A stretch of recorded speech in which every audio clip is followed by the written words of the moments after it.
Hey, how's it going? My name is Athavan and I hope you're having a great day. So, first things first, I want to say thank you very much for getting my first University of Waterloo video to more than 10,000 views. I know that's not a lot compared to most other videos you see online, but I feel greatly appreciated that a lot of people saw my video in the first place. So, I finished my first year at the University of Waterloo and there's a lot of things I went through, specifically in the second semester of first year. So today I'm going to be talking about how second semester went for me, specifically going through classes I've done, co-op, and many other things I discovered. So with that explained, let's get on into it. By the way, if you want to learn more about how I thought about my first semester, there's a link to that in the description. So to begin, second semester to me had a different feel compared to first semester. So during second semester, a benefit was that there were less scheduled lectures and tutorials compared to first semester, so I had more time to plan out what I would study each day. And with more time to study, this also made me do assignments and prepare for quizzes much earlier, so I wouldn't procrastinate at the last minute.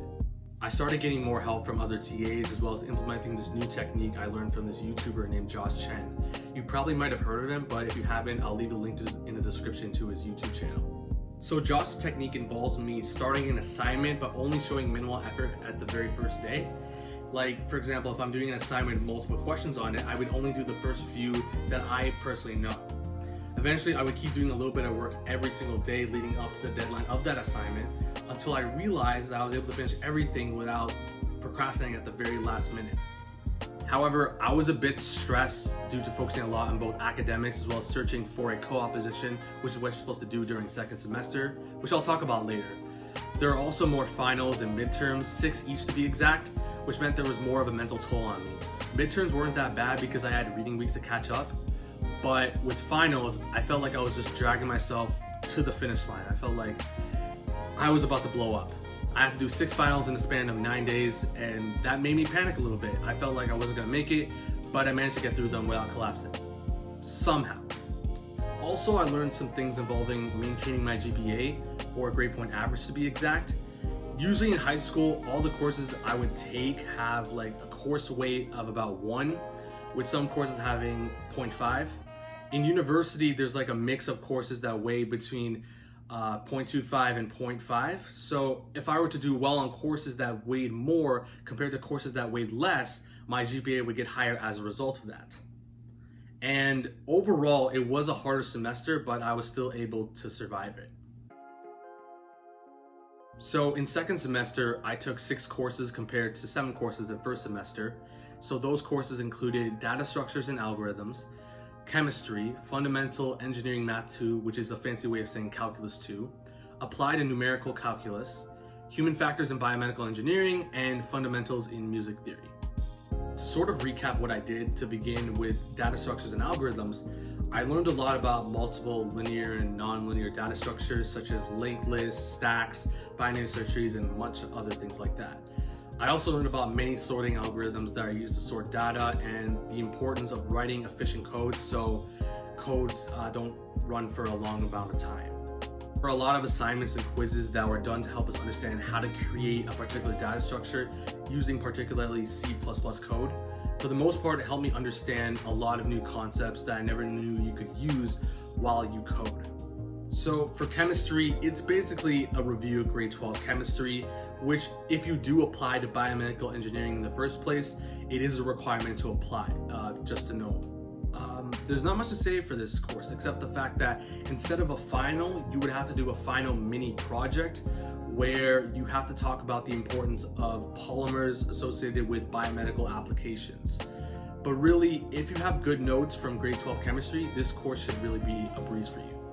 Now for fundamental engineering math 2, or calculus 2 for short, it's a step above regular calculus, and the course primarily focuses on multivariable functions, which means that there's more of a focus on 3D surfaces, not just 2D curves that you learn from regular calculus.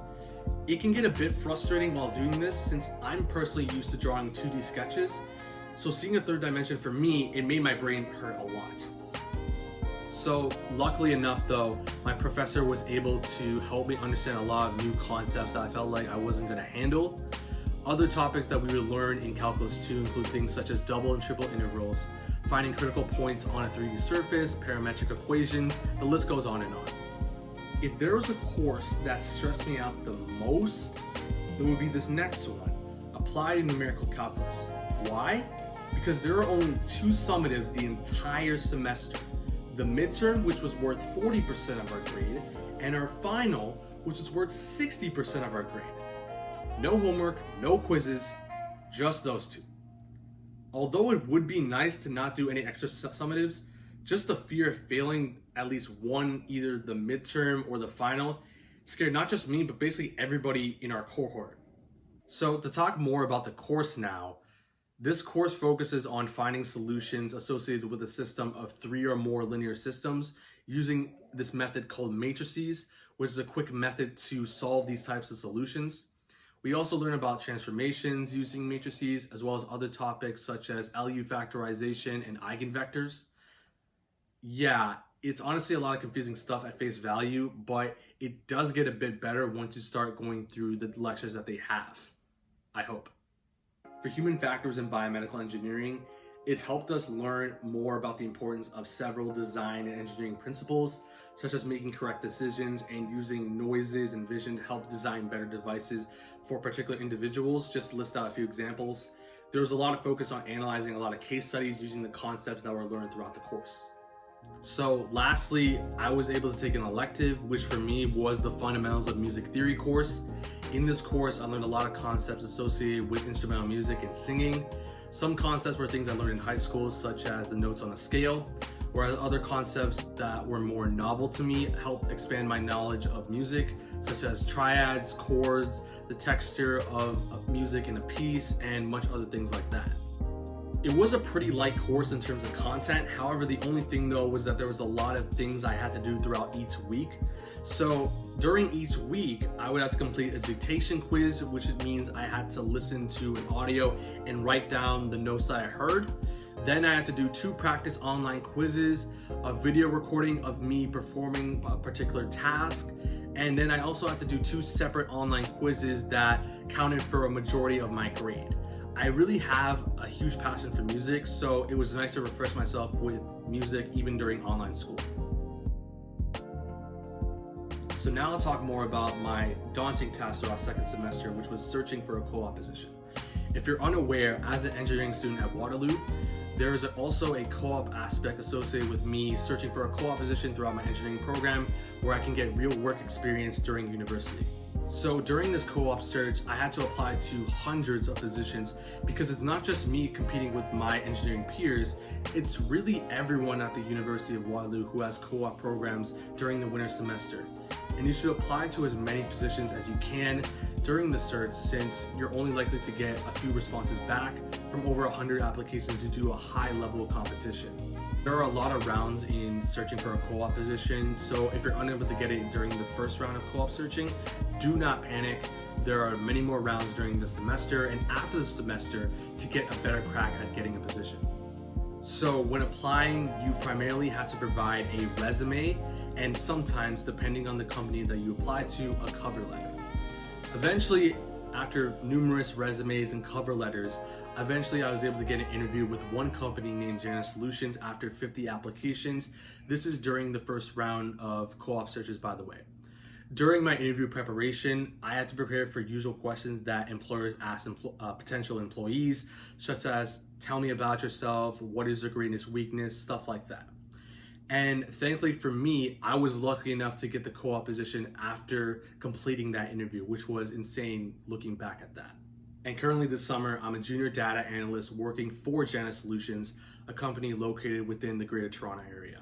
The co-op search itself is a bit stressful, and you're still supposed to study for your courses while you search for a job at the same time. After I got a position earlier in the semester, it allowed me to focus 100% on my academic work. Now, I didn't mean to discourage you such that you have to get a co-op job in the first round of searches. Luck plays a major factor in getting a co-op position as well. Getting a position in the first round of searches does not make someone smarter than a person who gets a co-op job in the third round of co-op searches. If you're unable to get a co-op position throughout the semester, do not panic. Everybody's competing to get a position available for co-op. So you could try doing things outside of class to improve your chances of getting a potential internship or co-op position, such as coding in a new language or starting a new project. In terms of extracurricular activities, I was primarily part of the Iron Warrior newspaper club, which is a newspaper for the engineering department of Waterloo. I joined primarily since I enjoy writing, and I also like to express myself through writing articles. Compared to first semester, I wrote a lot more articles on things I am more passionate about and things I felt like were interesting to talk about, such as the power of nostalgic music, a technique founded by the same YouTuber I mentioned before, Josh Chen, called Anime Doro, and other topics. I felt like I was contributing more to the club this semester compared to first semester. I also was encouraged to become a mentor for a youth-led charity called Pump Toronto.